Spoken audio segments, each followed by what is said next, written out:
What's going on, everyone? Ollelito back here with a brand new formation and tactics video on the EFC 25. Today, guys, we're jumping into more of a defensive formation that I'm using myself to play out games in the EFC 25. And yes, it is a rat formation. So if you don't want to be a rat, I guess don't watch the video. But if you want to win more games in Weekly League and do better results in Rivals or whatever, you should watch this video. So let's just jump into the video today where you learn how to play like a rat.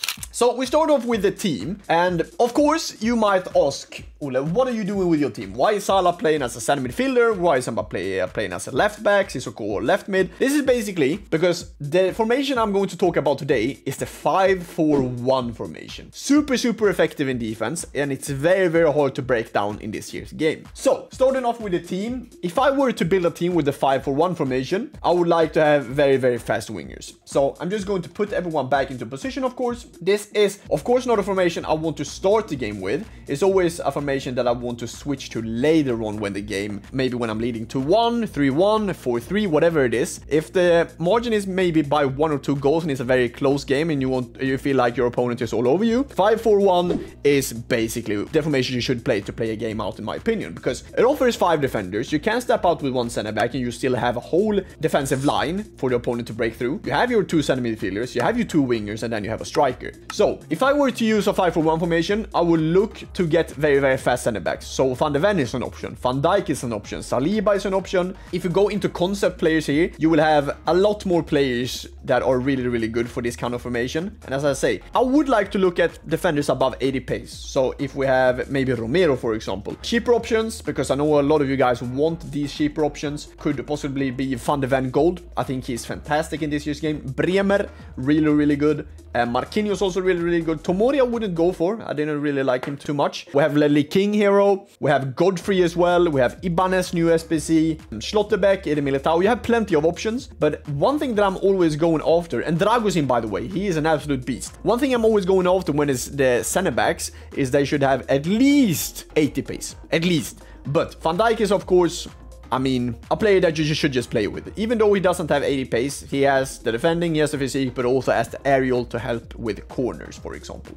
And defending corners, but also scoring corners. For fullbacks, I would like to have 2 very fast fullbacks, because the fullbacks is basically going to be running back and forth down on that wing, and we will want to provide extra support on the wings for, in my case, Ginola and Salah. So for wingbacks, we have Theo Hernandez, for example, and on the right, we have Dalot. Options for these 2 could possibly, of course, be Ferland Mendy, fantastic left back in this year's game. Karshawi, I think, would make fantastic left back in a 5-4-1 as well, for example. Rolfe could also be a very good option, as he is really good on the ball. Unfortunately, a bit too slow, but it's fine, because if the opponent is trying to counterattack the left-hand side, you still have 4 defenders to be able to defend with. Basha, really good. We have Ferland Mendy, as I said. So you have plenty of options here as well, but you want to have someone that's good on the ball, but also very fast. So for the left side, you have a few options. If we go in towards the opposite side, and which is going to be the right side, we don't really have as many options. We have Gusto, fantastic card. Alexander Arnold, I think, is really good as well. If we want to look at a bit of cheaper options, I think Kunde, fantastic right back. He is very expensive still, though. Kyle Walker should be good, but the best one maybe for a pretty cheap price tag should be Hakimi. So there you have a few options as well for the right back and the left backs, but also the defenders.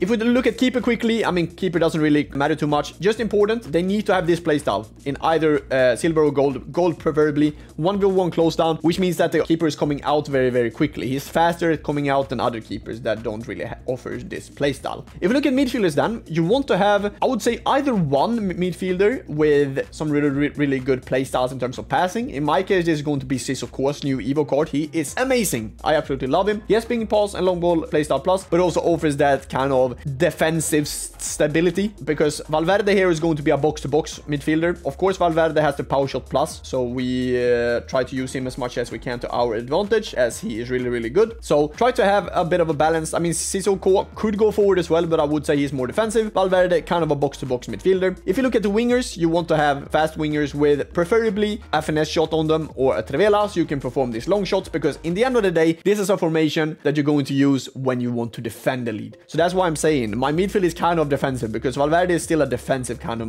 or I mean, he is kind of a box-to-box, but can still defend. I would say he is the cheap bullet. If we look at the wingers, then as I said, you want them to be pretty big, I would say, so they can win headers. So, I mean, if you're in trouble, you can just press square towards the wingers and then they win the header and then try to get it onto the attacker. In my case, Ginola is perfect here. Of course, he's too expensive. For me, it's very, very hard to find good options here, but I would say someone that's tall or someone that's really, really fast in behind, and this is going to be Salah on the other wing, for example. So, for example, if I manage to play myself out of the opponent's pressure, I can just find Sissoko, then send Salah, then we can play a long through ball in behind, and we are automatically on the opponent's half, because when we are on the opponent's half, the chances of us getting counter-attacked is not really that high. For the striker then, it's basically, obviously, we only have one striker in game, and I mean, for me, it's R9. Other strikers that could work perfectly in this kind of situation, I mean, it just prefers on who you start. It depends on if you sub that kind of striker out, but I have a few different kind of options. I think Nico Williams gold is fantastic for a winger option, and yeah, some other players as well. But for the striker, you want someone that's quick, but also has that kind of body to him. So if we jump into the tactics then, because now I've been speaking a lot about how I think when I'm playing the 5-4-1. So if we go into the 5-4-1 then, of course, a lot of players will be out of position. So for example, Theo Hernandez should of course be left back. Van de Ven should be on the left side as he is a left-footed defender. Van Dijk should always be in the middle. The slowest center back should always be in the middle. And here, of course, I'm not going to play Salah, and we're going to do like this. Salah is going to play on the right side, and in this case, I would probably sub out Kylian Mbappé for just another defender. So always make sure to have a defender on the bench if this happens. So we will start off by having sweeper keeper in goal. I think that's the best play style or role, I should say, in terms of this year. For the fullbacks, you want to have Dalot on wing back and also Theo Hernandez on wing back, because for me, you still want to pressure the opponent high. You don't really want to go into like a full line of defenders and then just hope for the AI to do something magical. So always make sure to play the wing backs on wing back, both of them. Dalot now has wing back plus, which is good, but Theo Hernandez, I think he offers falls back a bit more, but we don't really want that. We want him to be on the wing so we can find him, then play Ginola, then try to run onto the opponent's half and keep the ball as much as we can. For the defenders, I always have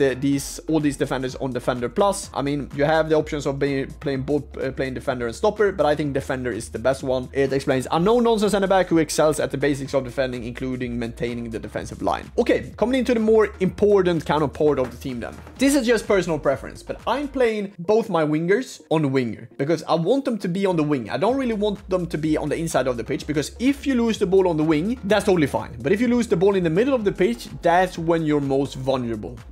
I can't even say that word. Vulnerable? I think that was not that bad, but you understand what I mean. Because if you lose the ball in the middle of the pitch, most often in time, these kind of center backs are nowhere to be seen, because that's just a kind of a new thing with the patch. That's why they patched the 5-back a bit. So you always want to lose the ball on the wingers. So if you, for example, find the ball to Theo Hernandez, you will always have Ginola as an option. If you play to the right, you will always have Salah as an option on the wing. And you don't really want it to be on the inside of the pitch, because that's always harder to find them as well. For both the center midfielders, the first one, I would actually go with Sissoko playing as a holding midfielder. It's a bit more defensive, and Valverde, we want him to actually be a playmaker. And this is also because we want Valverde to show or offer R9 more offensive support, because R9 won't be able to do this by his own if you manage to get the ball. He still needs options when we want to still go forward, because as I said, you can't just stay in a line and not defend and then just hope that the AI will do it for you. You still need to go forward and try to score that winning goal. But this is a very defensive formation, but you still need to play offensive football with this formation. So I'm going to play Valverde on playmaker, also a bit because he has double plus in roles for this. Then for R9, you can play him on advanced forward, whatever you want. I think false 9 is not that bad, as false 9 actually helps with focus on build up here. So if you're struggling a bit with build up in the 5-back, I think false 9 could be a really, really good option. But I'm going to play him as an advanced forward, but complete. And as you see on the pitch there, on the left-hand side, you see if I switch between complete and attack is a bit more in the central part of the pitch. Complete is going to be more to the sides. He will offer some runs behind the fullbacks, and then we can actually try to play as much as we can the opponent's half. So R9, advanced forward complete. Wingers are going to be on winger and balance. You could actually do attacking on them as well if you would like, but I don't think that's necessary when you want to play out a game. Midfielders should be one on holding and one on playmaker, or box to box you can actually do as well if you would like to do that. Fullbacks should always be on wingback, as we don't really want them to run too much, but still offer that kind of support to the wingers. And then for the defenders, just do defender. And then for the keeper, we have sweeper keeper. Thank you so much for watching this video today. Don't forget to leave a like, comment down below if you like these kind of tactics when playing out the game. Do they work for you? Let me know that in the comments. And don't forget to subscribe. We're super close to 60,000 subs on YouTube. Thank you so much for today. I'll see you guys in the next one. Bye-bye.